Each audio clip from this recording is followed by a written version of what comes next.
All right, we live again, man. And LA's interviewing one more of one more of the guests on his show and whatnot. This is the Great UFO Deception in 2026 LA Marzulli UFO Conference. So let's begin. To work. So, who's behind it, in your opinion? Well, at some level, obviously, the government, the military, and the intelligence community. And so we look at these people who were involved in this. So, with regard, for example, to the Pentagon's ATIP program, we know, for example, that former Senate Majority Leader Harry Reid was instrumental in setting it up. We know that Luis Elizondo was very much the kind of day-to-day run the program, manage a lot of the information with that. We have other people who've been involved in this at an official level who have some exposure to this, people like Christopher Mellon, deep insiders with this. And a lot of these people are now pursuing that agenda that they pursued within government, outside of government, but through this organization, the To the Stars Academy of Arts and Science, the program, the effort fronted by Tom DeLonge, which sounds unlikely until you say, actually it isn't, because these sorts of bizarre things happen in the shadowy world of intelligence all the time. So, look, this is a network of people, and like any network, some people are retired, but those people have contacts who are still very much in the game. So, if those sorts of people want to find someone like David Fravor and get him on national television, absolutely.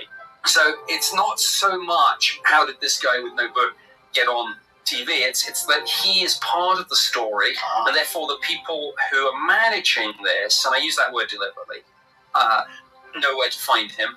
And when you need a pilot or a radar operator or former intelligence officer, it's like the toolbox approach. There is a box, and you can pull out whatever kind of tool you need for the job. And the job at the moment, I think it's clear. It's the process of transitioning this subject out of the fringe and into the mainstream, making it respectable, getting beyond. Look, we're way beyond now. I think your question spoke to that. We're way beyond the question, is this real or not? Yeah. Now, we've kind of done that. Absolutely. It's a given. So now what? Exactly. What are the next steps here? So the question now becomes, who's behind the wheel? That I stole that from Lou Elizondo, but obviously, what are the intentions here? And critically, what should our response be to this still unfolding situation?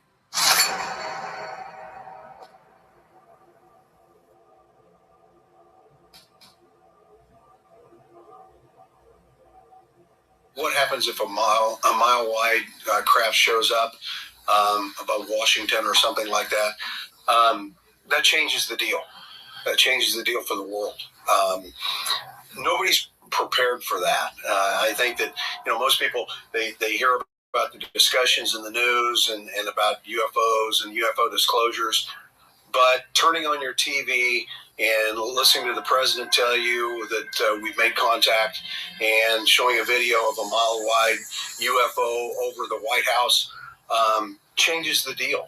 And for most people, it's going to be a huge paradigm shift that is going to lead them down a path that they may not be expected to go down.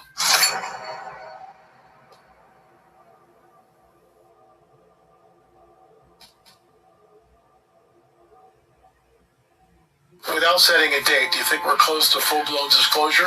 Well, I often get asked that question, and my view is that disclosure could happen, with ATIP, and the fact that mainstream media is covering this, when they broke it with the New York Times, and everybody was covering it, and it has been legitimized, whether people believe in everything, that's a different thing, but it has been quite openly legitimized and talked about on mainstream media, which is a good thing. But in terms of the UFO research community, The only thing I have an issue with is not the possibility that disclosure could come. I think there's been at times a bad way of handling it where certain people in the disclosure movement have said, well, I know it's coming next year, or I know a general who told me it's coming this month or that month. And they're not lying, but it's badly handled, because I think sometimes it comes across like the boy who cried wolf, where he keeps crying and eventually nobody listens because he's been crying for too long, And I think sometimes people, I know, because I've spoken to people in audiences have said, basically, well, you said this last year that it was going to become, and now you're saying it's this year or it's next year. And I do know some people at conferences who get frustrated with that. It's coming next year. Doesn't mean it's not coming, but I think we need to avoid time frames and just look at the data and seeing that this openness could be provoking disclosure.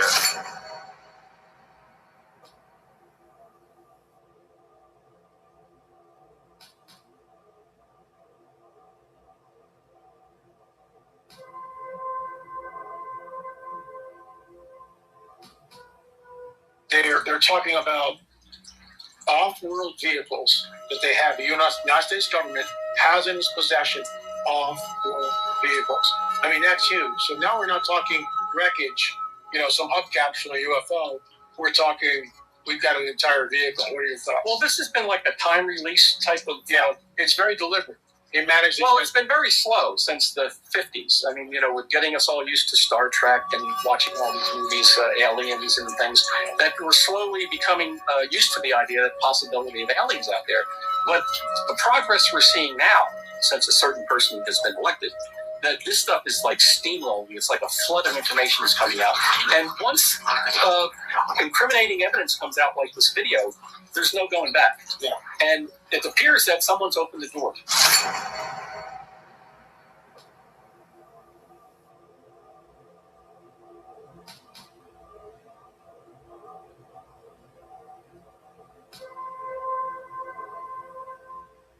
I still don't think we're going to get disclosure from government. We're going to get disclosure accidentally. Somebody's going to release something, like we found, of course, the video of the Tic Tac, of the strange-looking objects that the U.S. Navy could not catch. This is our best. This is the best we have in the military, and they could not catch these objects at all. Eventually, more military people are going to come forward and say, these are real. I don't think government's going to make out. I don't think we're going to have a presidential announcement, but we're going to find out from people within that we're being visited by ETs.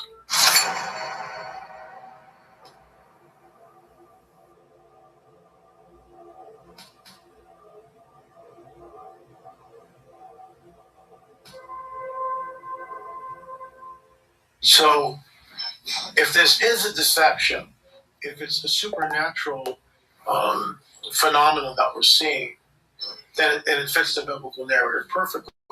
If they really are from some other planet, then it doesn't per se. I'm just saying. But if it's supernatural, then it's. What are your thoughts? It depends. Do we have the same source or no? If there are different sources, if it's the same source.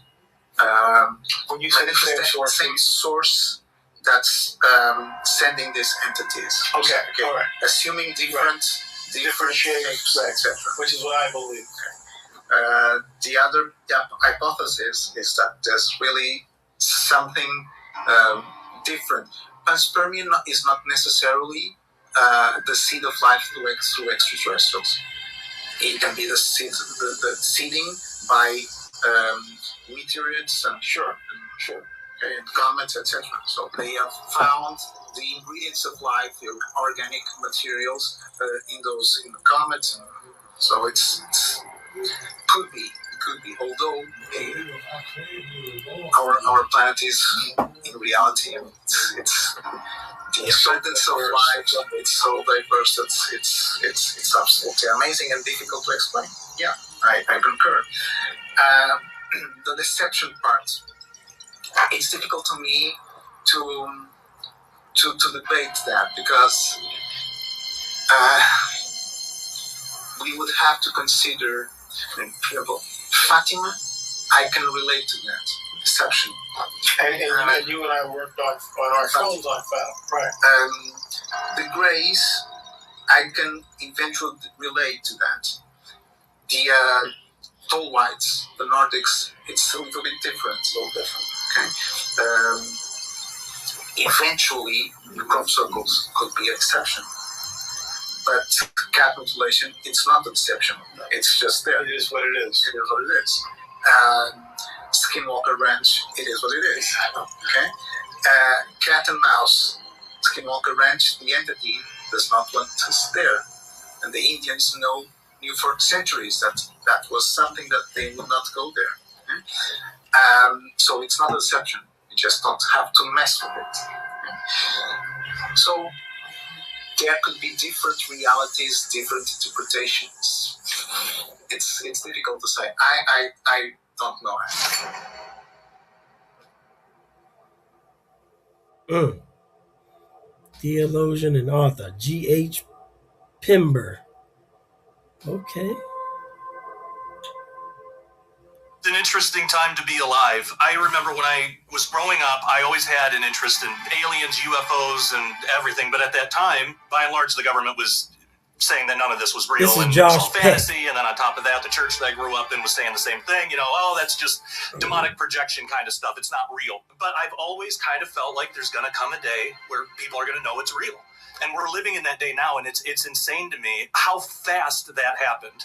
I mean, it was literally end of 2017. Actually, Derek Gilbert and I wrote a book called The Day the Earth Stands Still. And through timing some correlations between UFO events and major events in Israel's history, we actually pinpointed pretty close within a couple of months that date. So people can go back and check this. The book was published in November, and we said end of 2017, beginning of 2018, if this pattern is correct, we're going to see something big with Israel, we're going to see something big with UFOs, or something big with the idea of cosmic plurality, that there might be life out there in the universe. Well, the book was published in November. Then December rolls around, and not only do we get the very beginning of official disclosure, but we also get this big announcement from President Trump saying that he's going to move the embassy in Israel to Jerusalem. That's a historic event. I think the dominant view is going to be that these are extraterrestrials. They're more advanced than us, so we should listen to what they say. Big mistake, because it is a physical phenomena with a spiritual origin, with a spiritual source, which I think spiritual, extra dimensional, it's the same thing. It's super physical. With how fast this has been progressing, and with this, the weird thing too is how little people seem to care. We live in a time where literally the government told us these UFOs are real. We don't know what they are. We don't have any great testing that we can give you. No results. That happened overnight, and everybody just kind of accepted it and moved on. So I would suspect in the next couple of years even, we'll probably be living in a totally different world where a lot of people will ignore it and kind of go on with their lives. People like us, our minds are going to be blown, but our voices are going to be silenced due to a lot of the censorship and stuff that's happening now. So I think the stage is being set for that type of event, and it wouldn't surprise me if it happened in the next couple of years.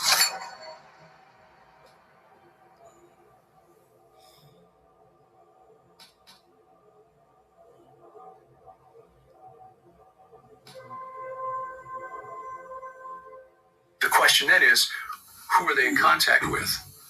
Are they truly extraterrestrial? I don't believe so. There's some very serious technological, scientific, engineering challenges that need to be addressed across the vast distances of space. Radiation, fuel, energy consumption, etc., etc., etc. However, has mankind been visited by inhuman entities? Yes, for thousands of years. They've been with us since the beginning. When you begin to understand that these things appear to defy the laws of physics because they're moving between dimensions. Well, what are your closing thoughts in regard to disclosure, where we are, the fact that the powers that be are trickling out the information, but it's a managed agenda? What are your closing thoughts? Well, I think it's floodgates are open, and all bets are off right now. I think that we may find out not only about UFOs, but other civilizations. We may find out about what other creature-like formations are out there that are intelligent. Hear about the reptilians. All this may come out. So it's not only going to be just, once the foot is in the water, it's all over. That's it. And that's what I think the government's been afraid of for all these years, that once the information comes out that's verifiable, like we saw with this Navy video, it's like, it's a no-brainer. That's It's the real deal. somebody that is not our. Yeah. So, And the Chinese Chinese didn't do it. The Russians didn't do it now. Because if they did, they would have attacked you. Yeah.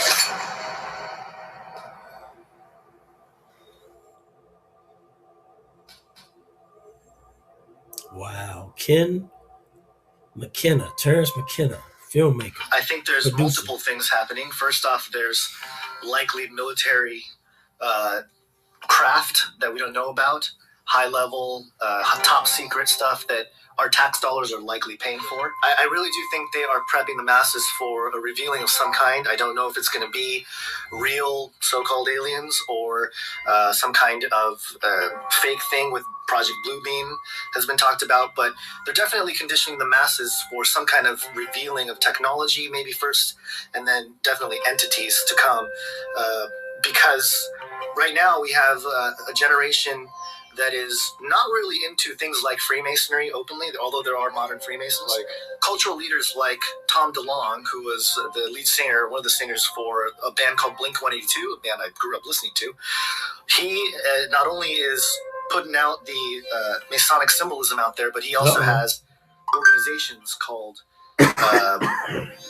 Academy for the Stars, really prepping the masses, getting all the young people that were into his music to start accepting this idea that there might be aliens out there and that they're here to help us. So, what's your take?